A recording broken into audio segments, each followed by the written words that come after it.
If the Packers beat the Bears and then lose to the Seahawks, will you be satisfied as a Packers fan? 844-770. J-Dub, who's there more pressure on? Bears or Matt Packers LaFleur. this weekend? 100% agree. This is not like if the Packers win. I thought, you remember when we beat the Cowboys and it was all house money, and then San Fran was house money. I said we'll never have another house money game with this group because that's not what we do. Yeah, you were right. I think if we win next week, will be house money. Yeah, in a lot of I would Packers. agree It with won't that. be for. I Not will for not you. look at it that way. Not for you, yeah. Mhm. No, and I don't think Packer fans should. I just feel like because we've lost games and because Micah got hurt. And listen, that post game after Micah got hurt, I said our championship aspirations, and I'm guessing they probably are.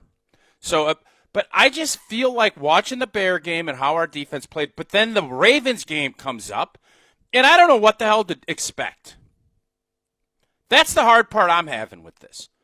What defense are we getting? I have a good idea what offense we'd get had we played the last 3 weeks. I don't know what we're going to get the first half in Chicago. That's fair. I don't have a clue. Incredibly fair. Mm-hmm. That's where I'm just kind of I don't see another team being so much better than this team. And that's the hard part I have. Just like I thought when we had San Fran on the hook and we let them off. Mm-hmm. Those opportunities, you don't know when they come back. You don't know when Mike is going to blow a knee or Tucker. You don't know that. When you have it, you got to take advantage of it. You know who knows that really well now? Dan Campbell and the Detroit Lions. Mm-hmm. So that's why I just don't want to give in to the, oh, shucks, man. If only you can do it. So if they win on Saturday night and they're not a lock stocker, as you like to say, favored, but they're favored I do believe they should win the game. On top of that, I'm not saying that people should be satisfied if they go to Seattle and lose, but I would think that the reaction after the game would be a higher level of understanding and forgiving. That's all. You're still going to be disappointed, especially if you're in position to win the game. To me, that's the biggest thing. I guess it depends how the game goes. Yeah, if we get trounced like we did against the Falcons in that NFC Championship game. Exactly. You put your hands up and say we're outmanned. That's a whole different animal, too. So we'll worry about that when we get there. Yeah, I gotta win the first one first. Get there. Yep. Saturday night, 7 o'clock at Soldier Field. All right, let's get to our first call. Then we'll start digging out from under this avalanche of calls, which is awesome, by the way. I love that we're getting this many calls. 844-770-3776. Not quite to full phone lines, but very close. Let's start in Salem, Massachusetts. That's where the Salem witch trials were, right? There's a lot of Salems around. Is that the witch trial, Salem? That is witch trial Salem, yes. All right. That was Maine. You sure it wasn't Salem, Maine that the witch trials were? No, that's where they make blueberry pies. Let's go to John in Salem, Massachusetts. Sam, good morning. Or John, good morning from Salem. Salem, how are you this morning? Hi, John. How are you? Hi, guys. Doing great. Hi, guys. I'm awesome. How are you? We're good. We're doing great. No, sorry to lead in with such a lengthy introduction about witch trials and the like. What do you got for us? No problem. Salem, Mass. is the witch area, by the way. My neighborhood is actually called Witchcraft Heights, so they really lean into it big time over here. That's amazing. So, isn't it cool? Halloween's big here. A lot of people get excited about it. Yeah. Okay. So, Jason, I wanted to touch on two things. First, how you said that, or asked if we believe that the NFC is wide open. And I do completely. And I think the matchup with the Bears in the wild card round plays a lot into that. And not only that, I think how it happened is a big deal, too. At least myself, I wanted no part of Philadelphia in the first round. And a lot of that stems from what they looked like against Baltimore. Philly isn't the same team they were last year, but I got to imagine Saquon Barkley was licking his chops if he had the chance to watch that film. And I don't think that was great. I do think that game was an aberration. It was kind of the accumulation of clinching with Detroit losing to Pittsburgh. It was the collapse against Chicago with Jordan getting hurt. And then it was Hobbs and Haddon and Riley going down in that game. So that was just kind of a perfect storm. I don't think that's truly representative of who this team and who this defense is. Mm-hmm. But now that they've got the Bears and that they've got them based on how everything went down yesterday, they've got a team that thrived on fourth quarter comebacks and one-score games this year, who have now lost 2 consecutive of those to finish out the year. So they've got to be reeling a little bit, maybe not quite feeling themselves as much as they were. And I think it's just a better matchup for the Packers. I think they can push them around a little bit, whereas I don't think they can with Philadelphia. And getting that one win in the playoffs can kind of kickstart everything. I think it's huge.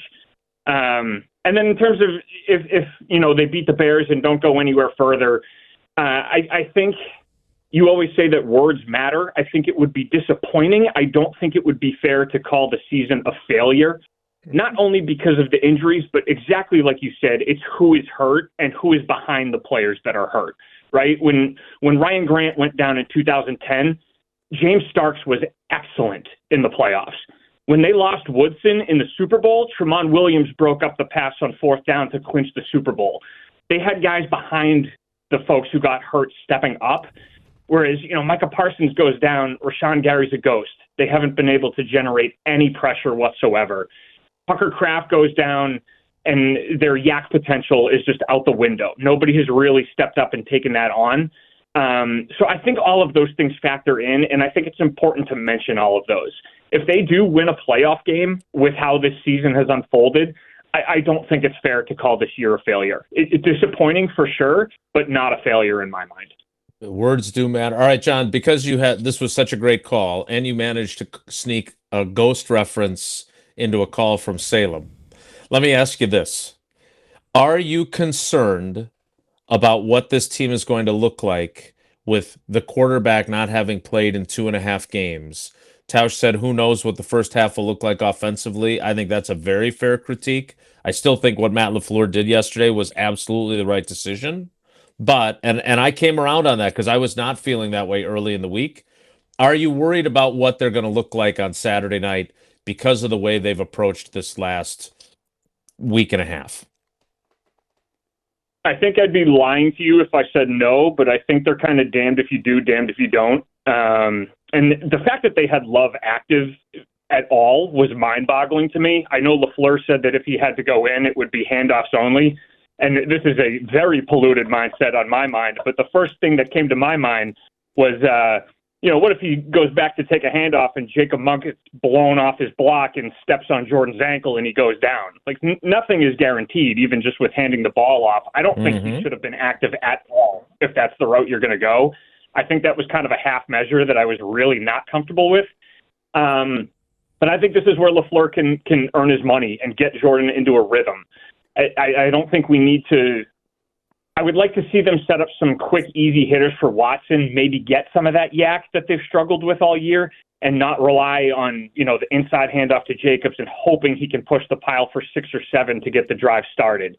Get Watson on a slant, draw something up for Reed so that he can catch something in space. Kind of get them going that way is what I would like to see. Great call, John. We appreciate it. Lots of really good stuff in there, Tausch. I thought that was a great call. That seemed like that was almost like your doppelganger. You guys have like you guys are in simpatico, man. He is all in on Channel 3000 is what I took on that. Sure he is. I guess I'm curious, and then we'll get to more calls coming up. I am curious if what your concern level on a scale of 1 to 10 is about what the offense is going to look like. And again, I asked LaFleur early in the week, and then I asked him yesterday about having Jordan active, and that was when he said that no passes would have been attempted. But there is weird stuff that can still happen. Sure. And by the way, Josh, in the ESPN Madison YouTube comments, Love had his helmet on all that time because he's listening to the play calls the whole time. So that's why he's doing that. It wasn't like he was itching to get in. A few people have pointed out that he was wearing his helmet on the sideline. Your concern level about this offense? I would say it's probably at like a 6 or a 7, just because you don't have. Now, the one good thing is I don't think the Bears are going to be some offensive juggernaut against our defense. If you get off to a slow start and you're playing San Francisco or the Rams, you're probably going to get run out of the gym, because I don't think they're going to get off to slow starts, especially, with what the Rams had to do and what they put up yesterday. With the Bears, that offense, it seems as if, and you watched the game yesterday, I did. That was a slow start. They rallied, but you just don't get the sense that this is some offensive juggernaut like they did against San Fran. I don't think that's going to happen against our defense, even without Micah. So you're going to be able to get away with it a little bit, and that's why I like this matchup as much as I do. Mm-hmm. But you're still going to need to find it, and it's not – the postseason, everything gets amplified. Every play, you don't know which one's going to be the big one. And if you start pressing, and that's what happens in football, if you go 2 series and go 3 and out, everybody tightens up a little bit. So getting off to that fast start, I always thought was really important in postseason football. You can overcome it. You can find a way. And I think that Jordan Love and this offense will, but I would be surprised. I'd be more surprised if they came out guns blazing and just walked up and down the field the first 2 possessions with as much time off as this unit has had.